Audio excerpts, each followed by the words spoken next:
Economía en directo América de Francia 24. Juan Pablo Lucumí está con nosotros en el estudio. Juan Pablo, buen día. Hoy es el último día del Foro Económico Mundial y en esta sección vamos a revisar cuál es el resumen de las conclusiones que se han recogido desde el inicio de esta semana. Así es, Raúl, eso es lo que revisaremos hoy. Recordemos que el foro inició esta semana con los informes de Oxfam que cifraron la desigualdad.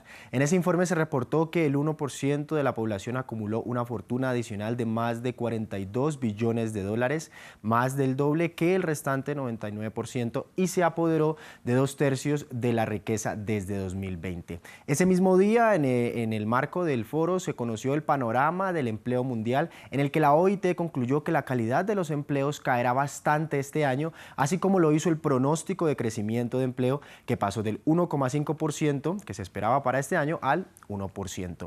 El Fondo Monetario Internacional fue otro también que dio su previsión de crecimiento global, apuntando a un 2,7% en 2023 del 3,7% que se registró el año pasado. Nuestra compañera del equipo económico que está en Davos, Suiza, habló con Moisés Naim, exministro de Economía de Venezuela, quien resumió el foro como un escenario de ansiedad frente al panorama que vive el mundo actual. La confusión, la ansiedad, todo el mundo sabe que va a pasar algo importante en la economía, con el cambio climático, un accidente cibernético, que están pasando cosas grandes, cambios tectónicos en la estructura mundial, etcétera. Todo el mundo sabe que está pasando eso, pero nadie sabe cómo va a terminar eso afectándolo a él, a su empresa, a ella, a su familia, etcétera. Entonces hay gran ansiedad porque se espera algo importante, pero no se sabe qué es. Y esa ansiedad está en casi todas las sesiones de que hay algo pendiente. Un tema muy importante, por supuesto, es si va a haber una contracción económica que es a nivel de recesión o si va a ser más tenue. Entonces hay un debate, están divididos aquí en la conversación entre quienes creen que va a haber una profunda recesión prolongada y otros que dicen que va a ser pasajera. Mientras tanto, las tasas de interés que nos afectan a todos y lo que pagamos por los automóviles, las casas, etcétera, se ve afectado por todo esto, ¿no? Juan Pablo, este foro económico también tuvo importantes discusiones ambientales y protestas de líderes climáticos. Raúl, el clima fue indispensable en este foro y inició con críticas a los multimillonarios que llegaron en sus jets corporativos que, según Greenpeace, contaminan lo mismo que 350.000 vehículos. Luego se conoció el Plan Industrial Green Deal de la Unión Europea en el marco de buscar la neutralidad de carbono para 2050 y dando un mensaje también a Asia de tratar de alejarse de este continente. Se desarrolló con la ausencia de los presidentes de las dos principales economías, hablamos de Joe Biden de Estados Unidos y Xi Jinping de China, mientras el jefe de la ONU señaló a estos dos países de desatar una división mundial. Esto también mientras dos importantes figuras de estos dos países se reunieron en Zúrich para tratar de acercar más sus puntos de vista.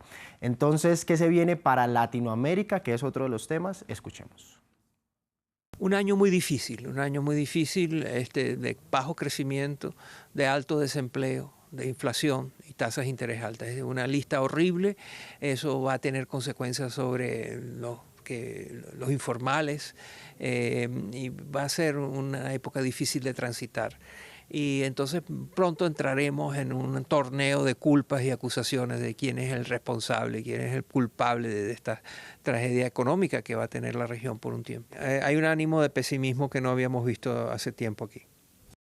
Juan Pablo, ¿y qué se espera para las políticas que intentan contener la inflación? Raúl, eso precisamente fue lo que Daniel habló también desde Davos con Julio Velarde, el presidente del Banco Central de Perú, dando un panorama de varios países del continente americano.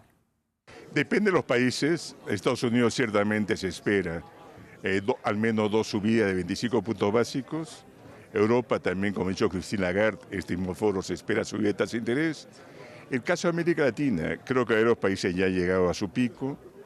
En la última reunión de Brasil-Chile no aumentaron sus tasas y probablemente ellos sean los primeros países que comiencen un descenso de sus tasas de interés una vez que se vea que la inflación está bajando para bien. No va a ser tan pronto bajar la inflación, sino que se vea que la inflación efectivamente está en una trayectoria descendente clara. Y eso va a pasar en todos los bancos centrales del mundo, creo. Cifra del día. Los 12.000 despidos que anunció este viernes Alphabet Inc., la casa matriz de Google, lo que supone el recorte del 6% de su fuerza laboral. La compañía dijo que en el pasado amplió su reforma masiva, de manera masiva su plantilla y pues lo hizo esperando un panorama económico distinto al que se vive hoy y por eso debe ajustarse a una nueva realidad. Los despidos de Google se producen días después de que su rival Microsoft dijera que despedirá a 10.000 de su planta de empleados. Gracias, Juan Pablo, como siempre, por toda la información económica. Más adelante, más economía. Ahora regresamos. Ahora regresamos y nosotros nos vamos a Davos. Ahí está Daniel Orlando.